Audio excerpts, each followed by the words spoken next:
Join me in taking on a challenge of finding practical ways to escape poverty in Trump's America. Did you know that if you experience poverty from 8 to 14, you have like a 40% chance of experiencing poverty when you're a young adult?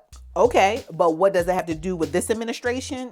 Well, just like in other administrations, there are 3 things young adults can do to avoid poverty regardless of who's in office.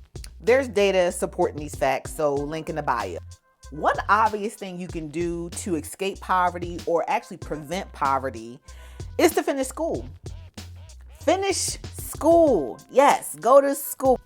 Get the basic information that the U.S. provides, K through 12. Go to school, get your education. Yes, we know school has a lot of room for improvement. Yeah, we get that. And some people will say, oh, school doesn't teach you much. It's not teaching you about real life, whatever the case is. Now is not the time to kind of like pick what you want to pay attention to. Everything is going to be to your benefit. Some of you may be an engineer. Pay attention to math. You may not think it's applicable, but you also may find the love there. But really, the real reason why I'm saying be in school, besides what the facts are already saying, is that you are missing out on a major networking opportunity. There will never, ever be another time in your life as a student where you will go somewhere where you have a whole staff of teachers and administrators clocking in specifically for your benefit, specifically to position you where you need to be. See, the problem is some of y'all calling the teachers and administrators the op. And if you are calling them the op, you already missing out. You are your own op. If you don't think that those people are connected to other people, they may actually be the plug. I know they look regular. I know they clock in. I know you don't like their shoes. I know you're not impressed with their car and lifestyle, but that doesn't mean they're not connected. But if you position yourself, be in school when you're supposed to be in school, and you express an interest in furthering yourself, you'll be surprised at who they know.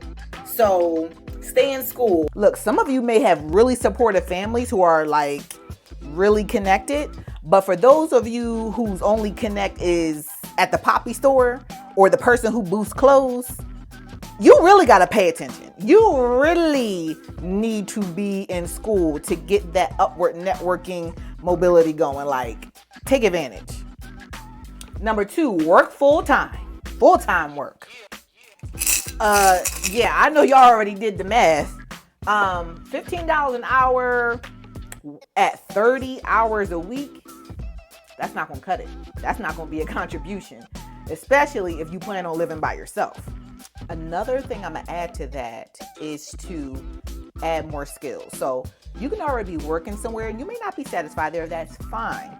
But be about being greedy about adding more skills, learning how to do more things, and create that into your side hustle. So number 3 is a combo. Number 3 of ways to escape poverty in Trump's America, right? Wait until you are 21 and married to have children. Wait until you are 21 to get married and have children. This may be understandable to a lot of people, right? If you are already in a position where you are impoverished, then you introduce a kid into the picture, you're just putting another person in poverty.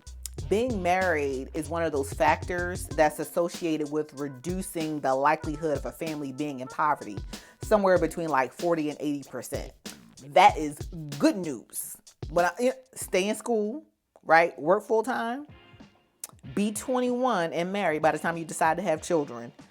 Like, that's in your power. That's the great thing about this. If you're interested in knowing other ways that can benefit you to make it out of poverty or just in life, period, go ahead and check out this video. You'll be interested in the mindset.